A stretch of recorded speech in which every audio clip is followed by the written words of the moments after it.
और भारत और अफगानिस्तान के बीच हुए एक समझौते में दोनों देश एक बांध बनाने पर सहमत हुए हैं। इस खास मौके पर प्रधानमंत्री नरेंद्र मोदी ने कहा कि भारत हमेशा से अफगानिस्तान में शांति बहाली का पक्षधर रहा है। अफगानिस्तान के राष्ट्रपति ने भारत के सहयोग की भी जमकर तारीफ की है।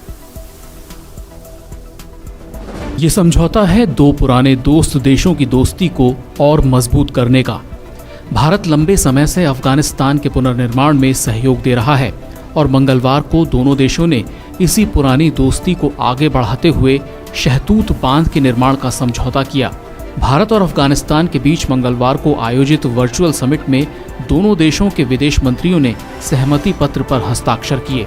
समझौते के तहत भारत काबुल की नदी पर शहतूत बांध का निर्माण करेगा, जिसके जरिए वहां के करीब 20 लाख लोगों को स्वच्छ पेयजल के साथ सिंचाई के लिए आसानी से पानी मिल सकेगा। प्रधानमंत्री मोदी और अफगानिस्तान के राष्ट्रपति अशरफ गनी ने वीडियो कॉन्फ्रेंसिंग के जरिए द्विपक्षीय वार्ता की।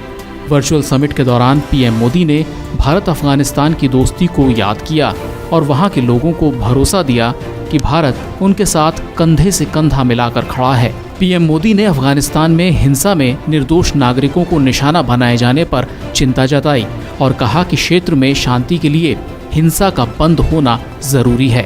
पीएम मोदी ने कहा कि भारत ने हमेशा ऐसी शांति बहाली की प्रक्रिया का समर्थन किया है जो अफगानिस्तान के नेतृत्व में हो। राष्ट्रपति गनी ने नाम लिए बिना आतंकवाद को संरक्षण देने के लिए पाकिस्तान को घेरा और कहा कि आतंकवाद हमारे भविष्य के लिए खतरा है।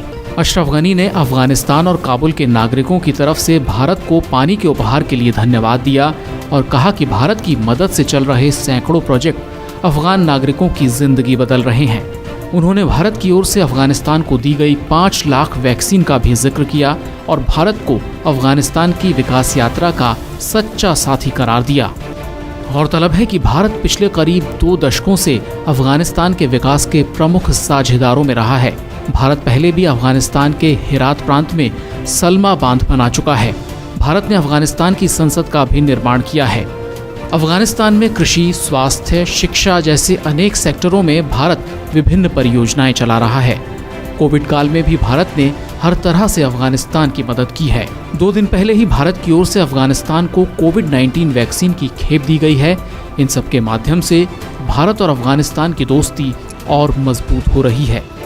साथियों, जब मैं संसद भवन के उद्घाटन के लिए दिसंबर 2015 में काबुल आया था, तब मैंने हर अफगान पुरुष, महिला और बच्चों की आंखों में भारत के लिए बड़ा प्यार देखा था। अब ये अफगानिस्तान में मुझे ऐसा नहीं लगा कि मैं किसी दूसरे के घर में हूं।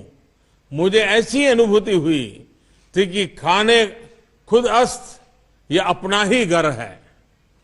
ये बद्रखसा से निमरोज और हेरात से कंधार तक हर अफगान भाई और बहन को यह विश्वास दिलाना चाहता हूं कि भारत आपके साथ खड़ा है। आपके धैर्य, साहस और संकल्प की यात्रा के हर कदम पर भारत आपके साथ रहेगा। कोई भी बाहरी ताकत अफगानिस्तान के विकास को या भारत अफगानिस्तान दोस्ती को रोक नहीं सकती। एक्सेलेंसी, अफगानिस्तान में बढ़ रही हिंसा से हम चिंतित हैं। निर्दोष नागरिकों, पत्रकारों और कार्यकर्ताओं को कायरतापूर्ण ढंग से निशाना बनाया जा रहा है। हमने हिंसा को तत्काल समाप्त करने का आह्वान किया है और हम फौरन एक व्यापक संघर्ष विराम का समर्थन करते हैं। हिंसा शांति का प्रतिकार है और दोनों साथ साथ नहीं चल सकते। एक निकट पड़ोसी और मजबूत स्ट्रेटेजिक पार्टनर के रूप में भारत और अफगानिस्तान दोनों ही अपने क्षेत्र को आतंकवाद और उग्रवाद से और ऐसे भयंकर संकट से मुक्त देखना चाहते हैं। भारत एक ऐसी शांति प्रक्रिया का समर्थन करता रहा है जो अफगानिस्तान के नेतृत्व में हो, अफगानिस्तान के स्वामित्व में हो और अफगानिस्तान के नियंत्रण में हो। अफगानिस्तान के अवाम में अंदरूनी एकजुटता को मजबूत करना बहुत जरूरी है। मुझे विश्वास है कि एकजुट अफगानिस्तान किसी भी चुनौती का सामना करने के लिए सक्षम है। अफगानिस्तान की सफलता में हम भारत की ओर से अपने पूरे क्षेत्र की सफलता देखते हैं। हम एक बार फिर सभी अफगान मित्रों को भारत की दोस्ती का पूरा विश्वास देता हूं। भारत पर रखे आपके विश्वास के लिए मैं हृदय से सभी अफगान के मेरे प्यारे भाइयों बहनों का आभार भी व्यक्त करता हूं। तशक्कुर, धन्यवाद।